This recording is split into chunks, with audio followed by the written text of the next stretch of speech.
Hi everyone. So we're going into September soon, which is the last part of the season for me. Sorry. And I'm harvesting potatoes. And I'm having a pain in my elbow, so I've had that for some time. And the season stretches in October normally. But I'm moving to Norrland north of Sweden, as I talked about previously. So a lot of things happened. And I guess this channel is developing. I had a channel before that I erased, which showed when I was since the time I divorced and through the timelines of my building tiny house and a lot of stuff. And I've been moving. This is the 4th farm. And I'm moving again. Hopefully to something stable. I can last for a lifetime. I think I had enough struggle. And the opportunities in north of Sweden are bigger, at least farmland, land, house prices and everything. And there are lots of water for sure, less diseases, less slugs, a lot of and there is no perfect place on this planet. You can make anything work, I guess. You just have to be put your effort into it and use the right techniques and practices for the place you're in, depending on the soil quality, the rocks. There are certain aspects to make it affordable. Depends on how much you can sell the products for where you live, how much effort you need to put in, what kind of machinery you've got. It's a complex decision making, I guess. But in the end, it's probably when things are complex like that, I leave things to spirit to more let them flow into my life instead. If I'm in my mind too much, I drop the mind for a while, and I'm just asking and praying sort of for the right place, the right land to be shown to me when the time is right. So, and then I can wish for I want something easy, I want something affordable, I want something that can give me a good yield for a long time, and then I drop it. So that's my request. And then I have to put myself in that kind of energy firsthand. It's impossible to find that kind of land if I'm pushing, if I'm struggling, if I'm thinking that I don't have a good yield, if I'm in this kind of energy and then go look for land, it's not a good idea. And so what happened, I was on a holiday in the north, and then I met with this man.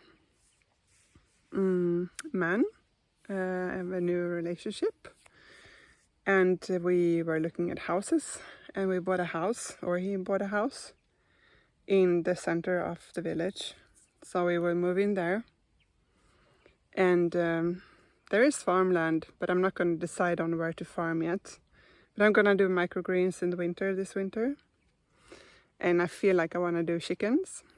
But I also got a job at a school as a teacher for kids with autism and ADD, like a 80% job to start, and then to grow my business small as a start. And since I have a pain in my arm, that's also wise, I guess. Learning the new soil conditions, learning the new weather. Well, to go with the flow. And I don't feel in a rush. I feel calm, and it feels exciting and fun. And I'm looking forward to winter activities up there, and the tranquility, calm, the serenity, the cleanness. But for today, we're in the season of zucchini. I have harvested all the big zucchinis already. But so we still have a little bit of sun and warmth. I'm gonna let these guys go to seed, collect the seeds. The beans are over and done. The potato, most of it is up. I thought the carrots would have the disease, like the carrot fly, and they started. But then I have been talking to them. I have been accepting the disease. I put on a little bit of fertilizer again, so the leaves were pretty like yellow, to a little nitrogen, even for carrots. And then some are broken up. When I like harvested the one next to them, I accidentally took the leaves, and then they are coming up with new leaves. And then what happens is that the root can be a little bit uneven in shape. But I've harvested all the big ones, and I'm gonna wait 2 weeks to harvest them. And the parsnips, I've harvested the big ones there. And fennel are coming nicely. It's like the first year that my fennel is not blooming too early, before they had gained a little bit of size. But it seems like the harvest window is so short, because quite soon, you see, they stretch out and they start to bloom really quick. So I'm gonna harvest all of them like this next week. But I don't know, I will improve. Every year I will improve more and more, learning new techniques, getting better. There are so many factors when it comes to nature and growing that I think that's fun, because you never get tired of learning new things. And it's so intricate, it's so complex, like you can never really understand it. So you kind of have to turn a little bit inwards and have a little chat with your vegetables. Like, hey, what do you need? How do you feel today? You need more water or any special nutrients you feel like? Yeah, I want this and that. Like, yeah, I'll see if I have time to give you that. I do a little bit like that. I try to be more like that. And then when I harvest to my customer and I pack their bags, I'm like, I guess I'm tuning in on the customers a bit, like what they want. If they order like a big bag or a medium bag or a small bag, I don't make them all the same. I'm like, I think she really wants the big potatoes and she wants the small ones. I think she prefers zucchini, but she'd like some carrots. And you know, maybe she's having a little bad day. I'm gonna give her a bouquet of flowers for free today. That's how I work.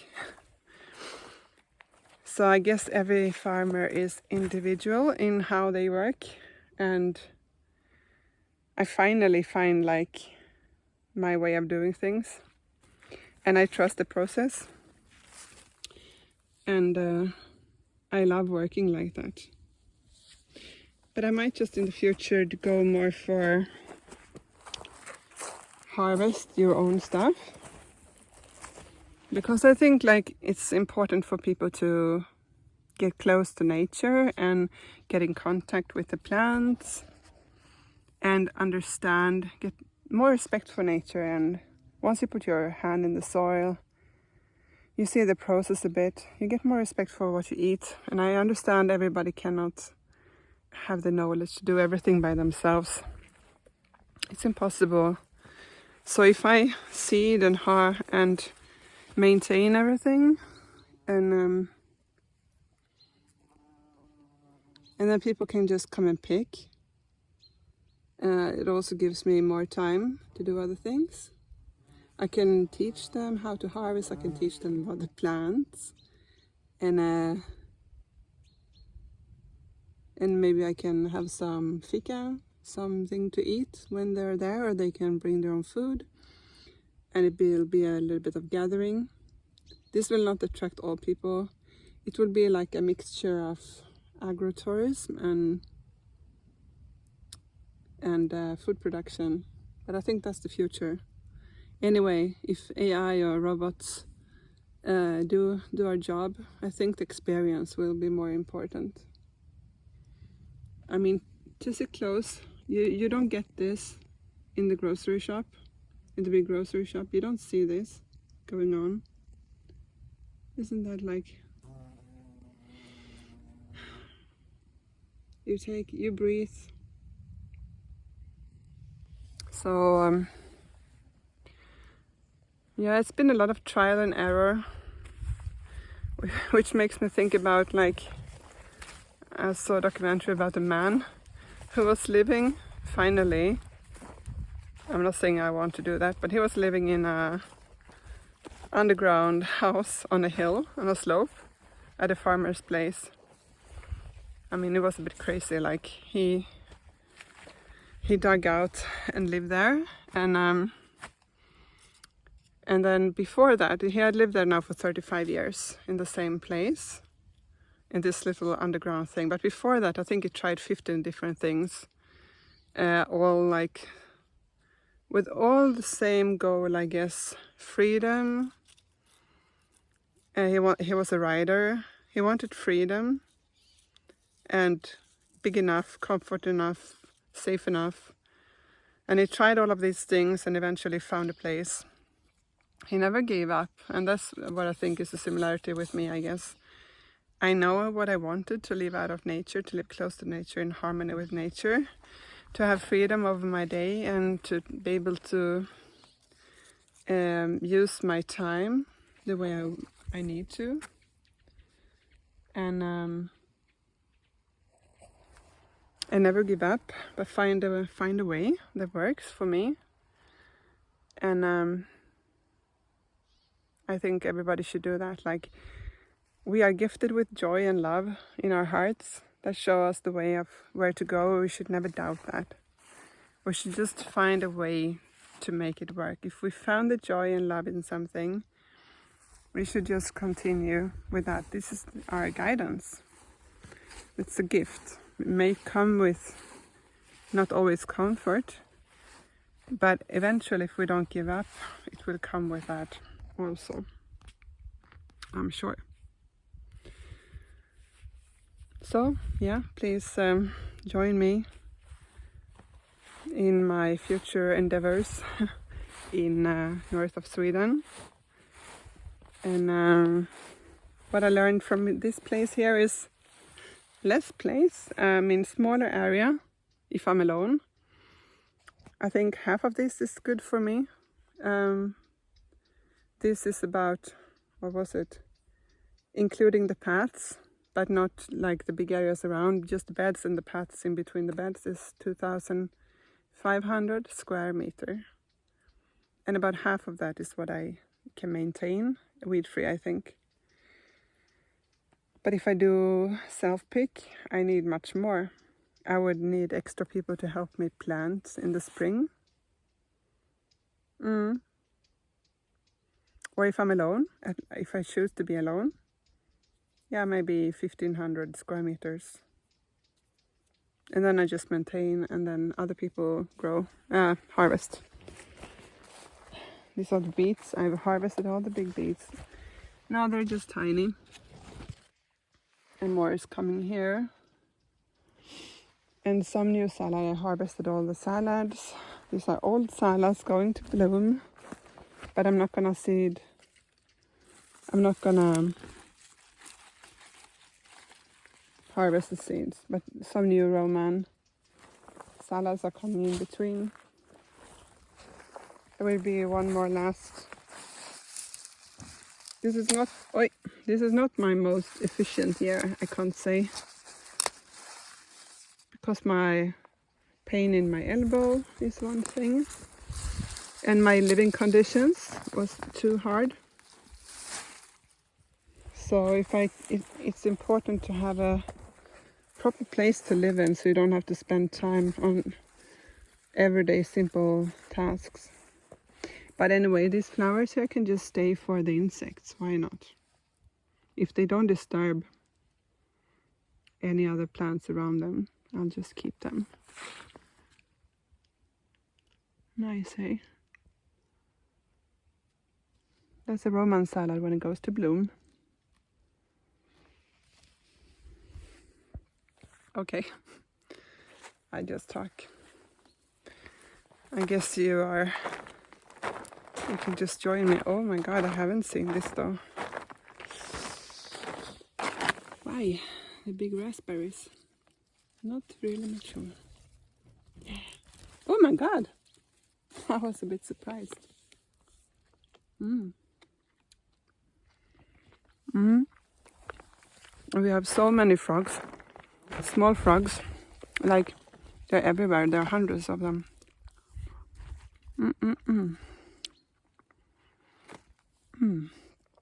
Delicious. Yummy, yummy, yummy, yummy. So good. You know you need to eat something that's good for you when your reaction is like this. And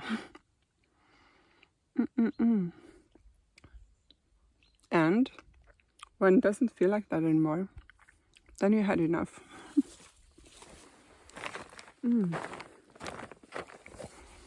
It's so tasty.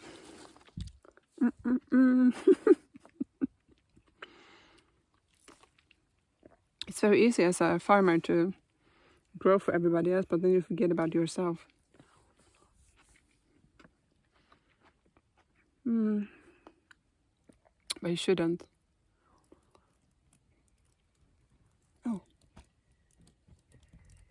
Oh my god, it's here.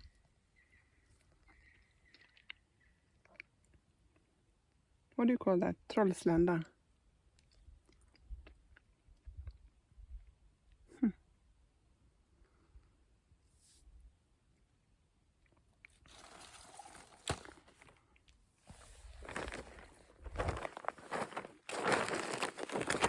I don't know.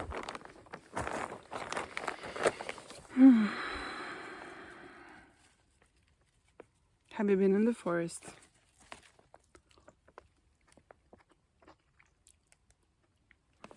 It's berry and mushroom time in the forest.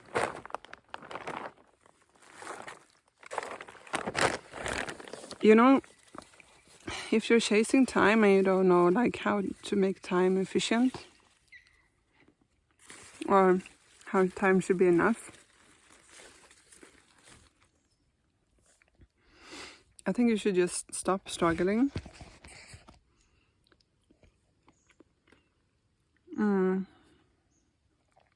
Take your time, and then things might change, and then you take the consequences of that.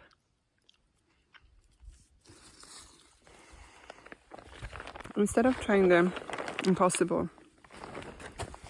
I mean, they might say, it's not impossible. I just work harder. I just try harder. That's one way to go about it.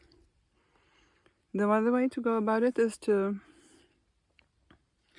well, I decide to stop struggle. And I'm gonna face the changes that comes with that decision. And then magic occurs.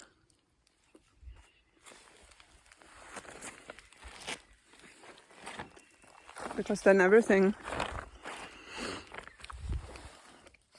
transforms into that effortless kind of energy. We have to drop the control.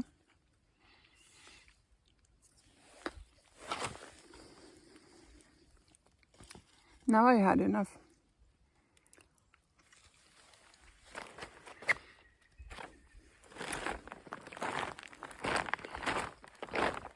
Yeah, so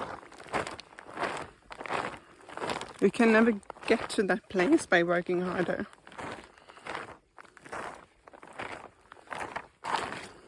It's counterintuitive.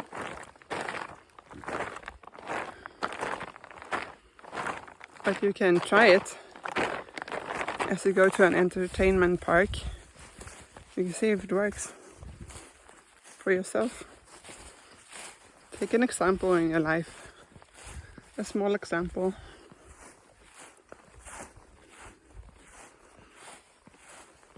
You can trial a situation that feels that you have the courage for to try and do differently, or you stop struggling.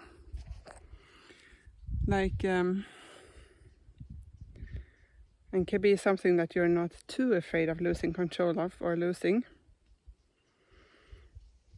And see what kind of results you get. If you just like, oh, I'm always pushing so hard to make this in time or to be enough in this area. And just like, no. I'm gonna do it in a more comfortable way.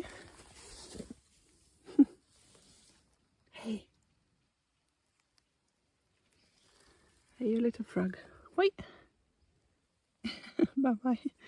These tiny frogs are everywhere. It's so cute. But yeah, like now I can't drop that. Maintenance and control and strict discipline is everything that gets me anywhere. Yeah, but or joy and kindness towards yourself and others. Relaxation, breathing in a mindful way. You go about your day in that way. It doesn't mean that you don't put high energy and speed sometimes. You rush sometimes, and then you don't do that sometimes. And maybe see where that takes you. I mean, go about to do things more in the way that you like to do them. That it doesn't mean that you do things with no energy, or yeah, if you have no energy, but if you have lots of energy, and